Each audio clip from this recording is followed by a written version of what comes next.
Shri Krishna Chaitanya Prabhu Nityananda. Hare Krishna. Welcome to our channel Bhagavad-gita. Here it is, because here it is. Bhagavad-gita as it is. Translation and commentary by His Divine Grace A.C. Bhaktivedanta Swami Prabhupada, and my name is Labanga Latika.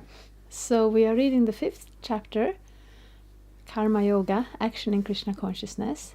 In the 3rd chapter was also called Karma Yoga, and this is a little unexpected, maybe almost the same, but here it's Action in Krishna Consciousness. So the difference is Karma Yoga means, in that context, activities where you gradually elevate yourself by offering the fruits of the result in yajna. And Karma Yoga, Action in Krishna Consciousness, means that we act directly in devotional service. So that's already a very elevated platform, because these words, these Sanskrit words, they can of course take on slightly different meanings depending on the context. Just like the word Atma, it means self, and we often refer to the soul as Atma, but actually sometimes it refers to the body or the mind also. It simply means I, that the person, and depending on the context we can refer to it in different ways. So here we are going to learn that fantastic art, how to act in this world without being actually in the atmosphere of this world, being in a spiritual atmosphere. So action definitely has a place in spiritual life, and Krishna continues to let us know how. So this is text 14. I'm reading the Sanskrit. Na kartritvang na karmani lokasya srijyati prabhu na karma bhalasang yogang svabhavastu pravartate. The embodied spirit, master of the city of his body, does not create activities, nor does he induce people to act, nor does he create the fruits of action. All this is enacted by the modes of material nature. So the body was called the city of 9 gates in the previous verse. So we continue with that image. Purport: the living entity, as will be explained in the 7th chapter, is one of the energies or natures of the Supreme Lord, but is distinct from matter, which is another nature called inferior of the Lord. So in Sanskrit, the nature that's called Prakriti, so it's different energies coming from Krishna. Somehow the superior nature, the living entity, has been in contact with material nature since time immemorial. The temporary body or material dwelling place which he obtains is the cause of varieties of activities and their resultant reaction. Living in such a conditioned atmosphere, one suffers the results of the activities of the body by identifying himself in ignorance with the body. It is ignorance acquired from time immemorial that is the cause of bodily suffering and distress. As soon as the living entity becomes aloof from the activities of the body, he becomes free from the reactions as well. So this is quite interesting. We have been in contact with material nature since time immemorial. It means we cannot remember. We cannot go back in our memory. I can go back in my memory a few weeks or years, or even not all of it, but quite some of it. I remember things from my childhood, from my youth. I don't remember anything prior to this birth. I don't even remember the very first time in this body. And in this material world, we've been here for lifetime after lifetime after lifetime. And we can't really remember how it all started. And this body, or material dwelling place, we are dwelling, we live in this body. It's not us.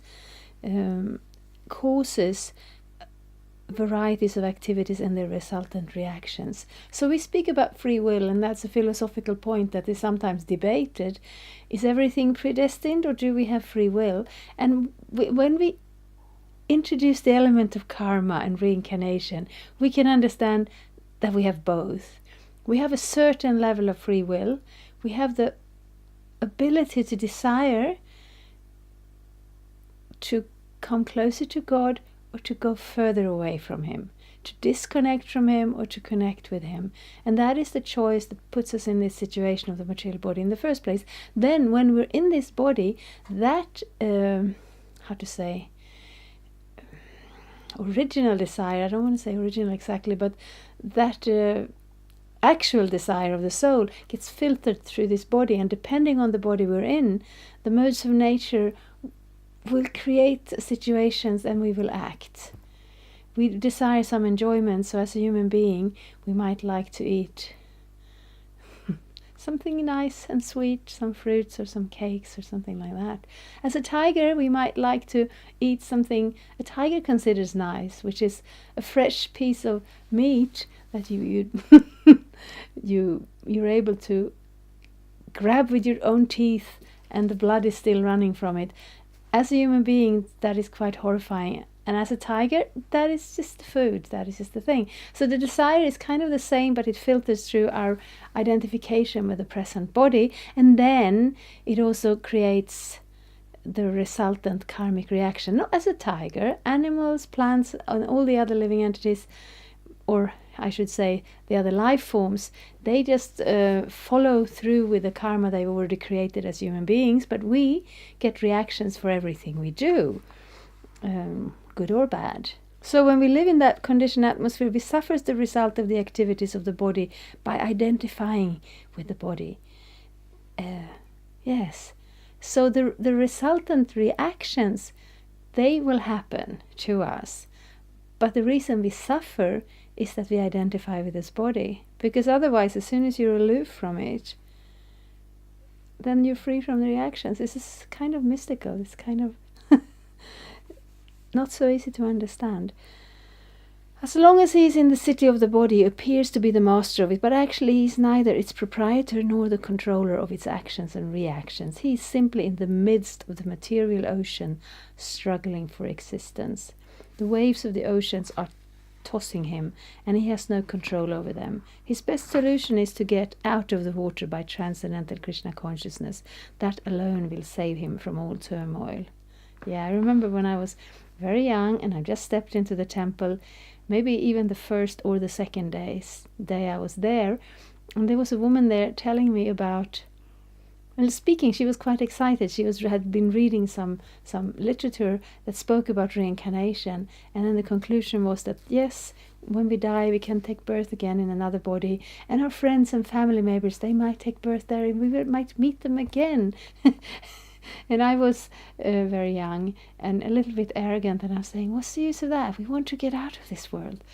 But it's actually true, we do want to get out of this world. In the spiritual world, of course, there will be friendship, families, relationships. We will not miss that, but we do not have to stay here. So we don't want to try to solve the problems little by little. It's like there's an example giving, if a child is dreaming and in fear is crying out that I'm being hunted by monsters, and then the parents are not saying, yeah, okay, but if you climb up in a tree, you might get away from it. Or if you pick up a big stone and throw it, you might scare the monster back.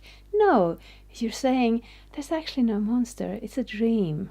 You can wake up here and come back to us where there is no monster. So that's the real solution to all the problems in the material world. And sometimes people call it like we're escapists. Escapism, I don't know if I'm pronouncing that right, but that we're trying to run away from our problem. The thing is, we want to wake up from the illusion that we are part of this problematic situation. And it's not that just, one or two people are running away and leaving everyone else to suffer. The fact is, Krishna is giving us access to this Krishna consciousness, this process of bhakti yoga, and that process is available for everybody. So it's actually an actual solution. It's not just a temporary little, you have a problem here and you put a patch on that, and you have another problem, you put a patch on that. No, We just remove ourselves from that problematic situation because we're not bound by it. I will read text 15 as well. Nadate kasyachit papang nacheva sukritang vibhu agyane navritang gyanang tena muyanti jantavaha. Nor does the Supreme Lord assume anyone's sinful or pious activities. Embodied beings, however, are bewildered because of the ignorance which covers their real knowledge. Purport. The Sanskrit word Vibhu means the Supreme Lord, who is full of unlimited knowledge, riches, strength, fame, beauty, and renunciation. He is always satisfied in himself, undisturbed by sinful or pious activities. He does not create a particular situation for any living entity, but the living entity, bewildered by ignorance, desires to be put into certain conditions of life, and thereby his chain of action and reaction begins. A living entity is, by superior nature, full of knowledge. Nevertheless, he is prone to be influenced by ignorance due to his limited power. The Lord is omnipotent, but the living entity is not. The Lord is Vibhu, or omniscient, but the living entity is Anu, or atomic. Because he is a living soul, he has the capacity to desire by his free will. Such desire is fulfilled only by the omnipotent Lord. And so, when the living entity is bewildered in his desires, the Lord allows him to fulfill those desires, but the Lord is never responsible for the actions and reactions of the particular situation which may be desired. Being in a bewildered condition, therefore, the embodied soul identifies himself with a circumstantial material body and becomes subjected to the temporary misery and happiness of life. The Lord is the constant companion of the living entity as Paramatma, or the Supersoul, and therefore he can understand the desires of the individual soul as one can smell the flavor of a flower by being near it. Desire is a subtle form of conditioning for the living entity. The Lord fulfills his desire as he deserves. Man proposes and God disposes. The individual is not therefore omnipotent in fulfilling his desires. The Lord, however, can fulfill all desires, and the Lord, being neutral to everyone, does not interfere with the desires of the minute, independent living entities. However, when one desires Krishna, the Lord takes special care and encourages one to desire in such a way that one can attain to him and be eternally happy. So that pretty much sums up our situation here. When we're in this world, the knowledge we have is covered. We do have knowledge, but our capacity for knowledge is limited because we are limited. And Krishna is unlimited in every respect, and he never becomes conditioned in any way. He's always himself. And we come to this world, we get entangled, we get covered over, we forget so many things. Even just trivial, ordinary things, it's difficult to... I go to work, I park my car every day in the same area, and then sometimes I come back and I can't remember exactly this day in which direction did I put my car. Of course, I always find it because it's a limited area. But even that simple thing, the memory gets mixed up with all the other memories and we forget it. And especially we forget our real nature because that's what we wanted to do. And that's how Krishna... being neutral to everyone, he's very respectful. So he respects our desires, and in this material world he allows us to try to fulfill our desires, but according to our karma also it limits how much we have access to achieve in each particular life. But if at one point we do turn towards Krishna and try to find him, then he's not so neutral anymore. Then he very much encourages us and he's very much available. But due to our conditioning, we may, there may be some false starts and there may be some difficulties in it, but that is actually the real free will. Will we try to turn away from Krishna and try to, according to the specific kind of ignorance we're in this specific type of body, try to fulfill our desires in that way? Or will we try to reach out to connect to Krishna, the Supreme Personality of Godhead, and by gradually realizing more and more that's relationship, will we grow those desires of love and devotion?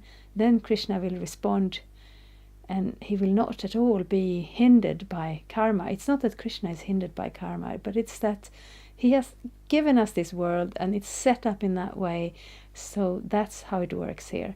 But for Krishna, there is no difficulties in reaching out to us directly. He's not stopped by any form of karma. So we are quite welcome to attain him and be eternally happy. The Vedic hymns therefore declare Esha u jeva sadhu karma karayati tang yam ebhyo lokebhya uninishate. Esha u eva sadhu karma karayati yang adho minishate. The Lord engages the living entity in pious activities so that he may be elevated. The Lord engages him in impious activities so that he may go to hell. Kaushitaki Upanishad. Yeah. Yes, there is also a Vedic conception of hell. It's not an eternal hell. It's a temporary situation, largely, from my understanding, existing on a subtle platform. And there is some suffering there in relationship to our own activities. And when we have finished off that karma, we come back to the human form again. So yes, I just wanted to make that little note. Agyo janturanisho yang atmana sukadukhayo ishvara prerito gachet svargang vasvabhrame vacha. The living entity is completely dependent in his distress and happiness. By the will of the Supreme Lord, he can go to heaven or hell as a cloud is driven by the air. Therefore, the embodied soul, by his immemorial desire to avoid Krishna consciousness, causes his own bewilderment. Consequently, although he is constitutionally eternal, blissful, and cognizant, due to the littleness of his existence, he forgets his constitutional position of service to the Lord, and is thus entrapped by nescience. And, under the spell of ignorance, the living entity claims that the Lord is responsible for his conditional existence. The Vedanta Sutras also confirm this. Vaishamyaner grinyena sapekshatvat tatahi darshayati. The Lord neither hates nor likes anyone, though he appears to. So, that is our position in this material world. And it is good to understand these things so that we don't fall into some illusory way of thinking about Krishna and us, because sometimes that happens when people are frustrated or disappointed. They thought God would give them something and they don't get it, and then they may reject God altogether. Or there is a type of religious philosophy that says those who are successful, they are successful because God loves them, and those who are unsuccessful, well, God doesn't love them. That's not at all how it works. God loves all of us, but he takes a little bit a step to the side. He keeps a little distance and allows us to try to enjoy in this world, and then also allows us to take the consequences so that we can wake up from this ignorance and again gain that desire to realize who we really are and what is our real relationship to the Supreme. And therefore, we want to aim for that, and we can be certain that we will get those opportunities, because that's actually what Krishna is waiting for. Thank you very much. Hare Krishna. Thank you for watching. We aim for updates every Tuesday and Friday. Please come back. If you have any questions or comments, please leave them down there. We also have some links and information for you. And there is, of course, the subscribe button. Thank you. Hare Krishna. I'm a Hare Krishna, and I approve this message. Subscribe. Hare Krishna, Krishna Krishna, Hare Hare, Hare Rama, Rama Rama.